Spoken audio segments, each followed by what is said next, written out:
Sorry, I thought I had something crawling on me. Speaking of things crawling on you, hi, I'm Jokeypants. Welcome back. We're talking about Marabunta, the Kingdom of the Ants, from 1998. And this movie's the worst one of all the ones I've covered, in every way possible. I saw this one quite a bit. This one played on Sci-Fi a few times, and it's just not good. It's not a good movie by any means. It's trying to be like a serious thing that was also being a horror movie. I don't really understand it, but anyway, because this movie opens up with a warning about human expansion ruining nature, and then they say, "The story you are about to see isn't science fiction. It could happen tomorrow. It's science fact." This is not science fiction. This is science fact. The story you are about to see could happen tomorrow. Man, I don't know about any of that. I don't think any of this could ever actually happen. But hey, whatever. I'm a monkey's uncle. There have been things like this that have kind of happened. Anyway, so after we get that fucking ridiculous opening thing, there's a man and his wife who are on a honeymoon out in Alaska where this movie takes place, and they're driving on a dirt bike because he wants to take his wife up to this thing he found because he thinks her standing on it would be a great picture. But it's a terrible idea, and they both die.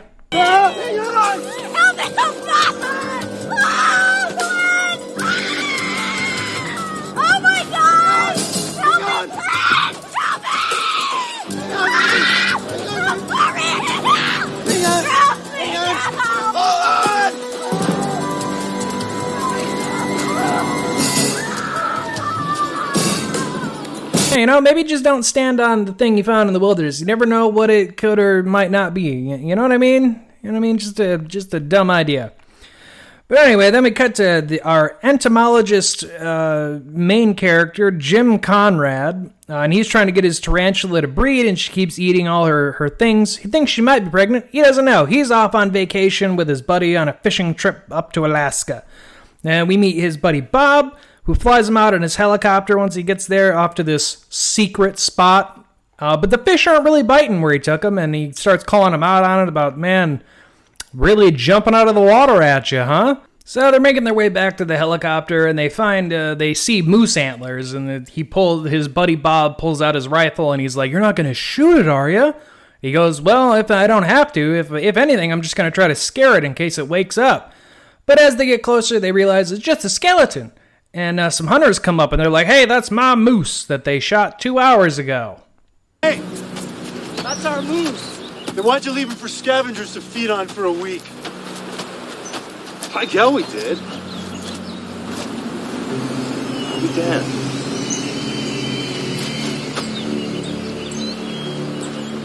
It's my arrow. We've been tracking him. Yeah, we wounded him like 2 hours ago. And this really bothers them because it's like, well, if they shot it just 2 hours ago, why was it only a skeleton with antlers? That doesn't make sense. But as they're flying away on their helicopter, we get a close-up to some logs and some ants crawling around, our fucking creatures of this movie. This movie's not great. Anyway, they end up going up to a cabin that's run by somebody that Bob knows to try to get some more fishing supplies. But then no one's home? Well, not really. I mean, someone was home, but turns out he's fucking ant food.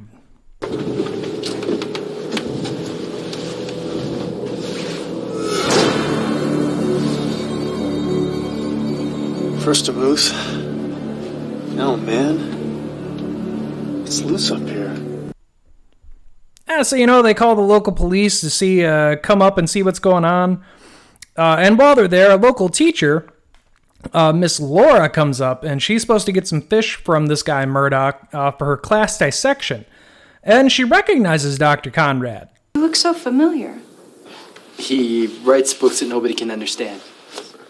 James Conrad. What? Are you the entomologist? Guilty. Yes, I knew I'd seen your face. Your picture's on the back of the Unseen World. It's not very good. Oh, well, you've got some pretty good reviews. Oh, no, I meant the picture. I loved the book. And then on the ride back, Dr. Conrad wonders, what ate the moose and the man? What drove all the salmon away? What the hell's going on?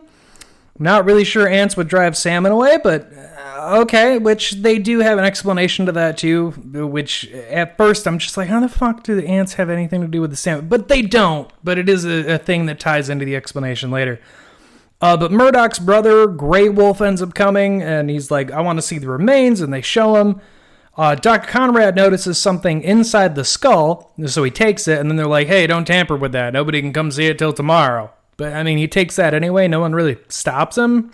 So I don't really know what the point of scolding him was. Anyway, there ends up being an earthquake from a local dormant volcano.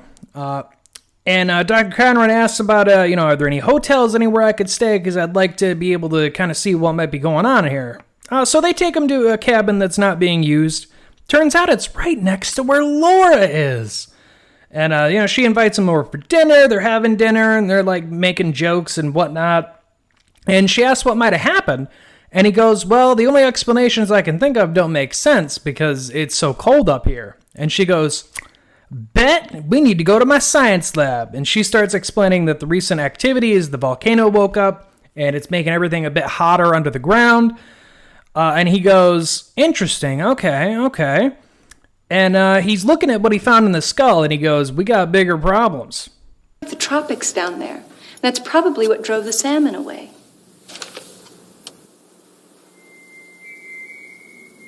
I'm afraid we've got a bigger problem than missing fish. Yeah, just a fucking dead ant head, you know what I mean? Then we skip to the next day. Sheriff Croy, he's making breakfast for him and his son, Chad. They talked about earlier that his wife had passed away recently. And, they're having like a father-son moment, joking at each other. And then we cut to the classroom, because Laura's teaching them about earthquakes and how volcanoes work and whatnot. Which then cuts to Dr. Conrad, who's teaching the cops about the ants that he found, which are South American Marabunta, because the rising temps made the area perfect for him. What's your point? Reminds me of my ex-sister-in-law, big and ugly. What is it? That's a soldier ant, Marabunta. Every 12 to 15 years, they emerge from deep within the Earth's surface and then go on killing raids. Now, they're native to South America. The queen is twice as large, can fly, and she can lay up to 100,000 eggs every 20 days. Fuck those things. Fuck that. If I heard that information, I would have immediately been like, all right, well, we need to get the fuck out of here, huh? But the chief gets a call that somebody hasn't been able to be reached, that normally this woman, Marge, she's normally in town and all help or whatever, but no one can get a hold of her.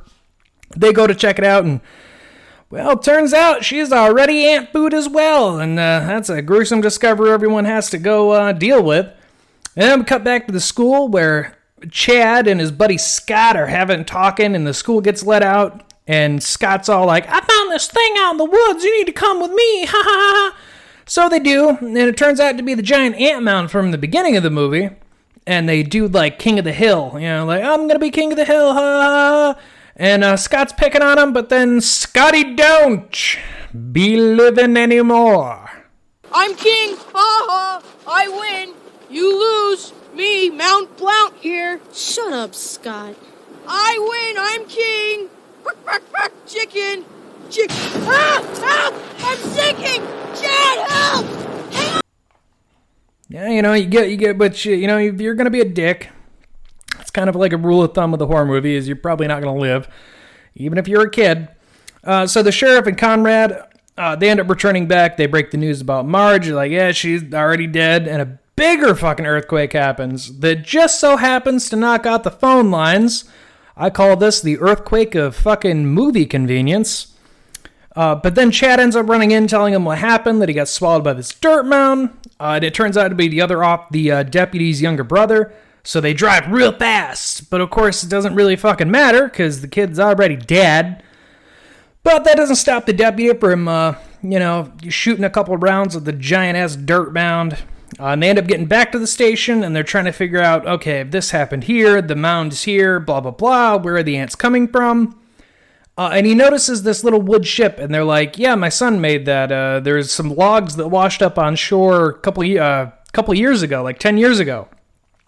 And he's like, oh, I bet you the ants were on that cargo ship and were on those logs, which he ends up being correct, but, and the sheriff starts getting word out about, hey, we need to evacuate the town because we're just the dead center mass of where these things are going to come and look for more food, and they're going to kill everyone, so we get a little montage of everyone leaving.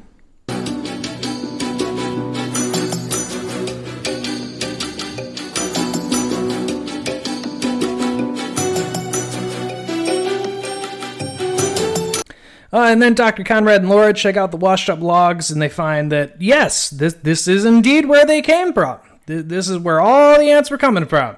And his buddy Bob sits back in the helicopter, keeping it ready for him. But these ants are fucking apparently just great at movie suspense, because they just start swarming it and don't get in his field of view until he does notice, and then jump scare.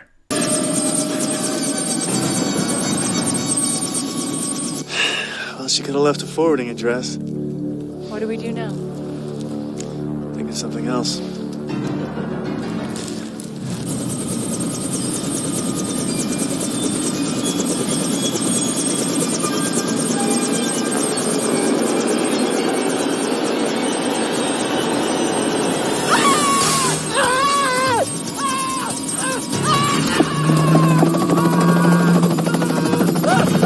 He crashes the helicopter, they get stranded, and they end up fighting the ants back with a makeshift flamethrower that he has and some magnesium shotgun shells that Laura has. They end up escaping because they find a canoe just on the shore, which doesn't go well for them, but we'll get to that in a second. Because then we cut back to the sheriff trying to call Bob and being like, I can't get a hold of anybody. Arr! And we see that the deputy's arguing with a farmer who says, you can't make me go. This is my land, damn it. Which doesn't really work out because he goes to feed his prize milk cow. And prize milk cow's fucking already dead. They then eat the farmer. The deputy climbs up and he ends up trying to escape through a back wall. And then it cuts back to Laura and Conrad, who, after going through some extreme rapids, lost their fucking canoe, so they're just trying to walk back to town. And Sheriff Croy still can't reach anyone, but he's on his way to the farm to try to deal with the farmer who won't leave, which is then where we see the deputy jump from the back wall and, hurt his leg. So Sheriff Croy helps get him up.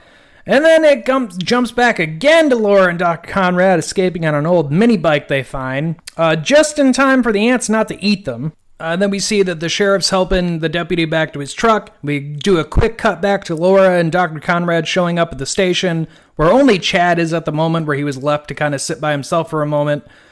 And they're like, hey, let your dad know Demina's at the science lab, the chemistry lab, because we're going to do a thing. And they take off again.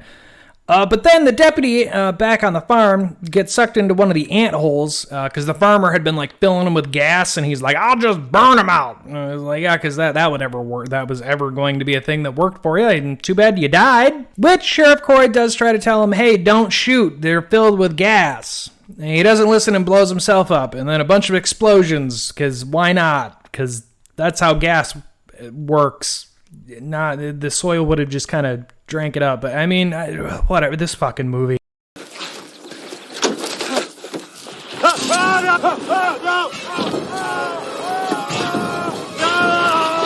Don't use your gun. The place will blow. Loud!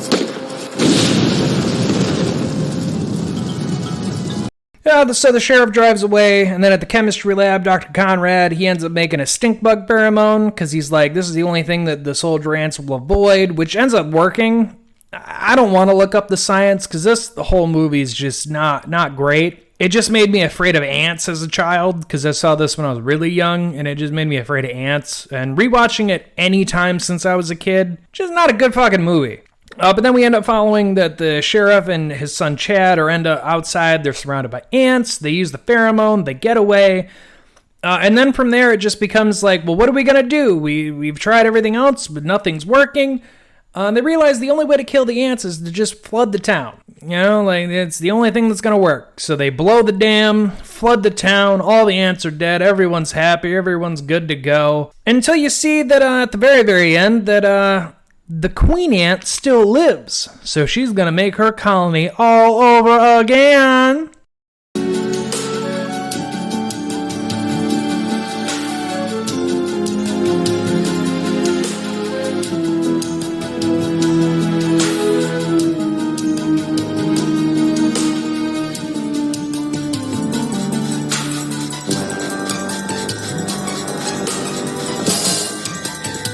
And that was Marabunta, Kingdom of Ants from 1998. It's not a good movie in any fucking sense of the word.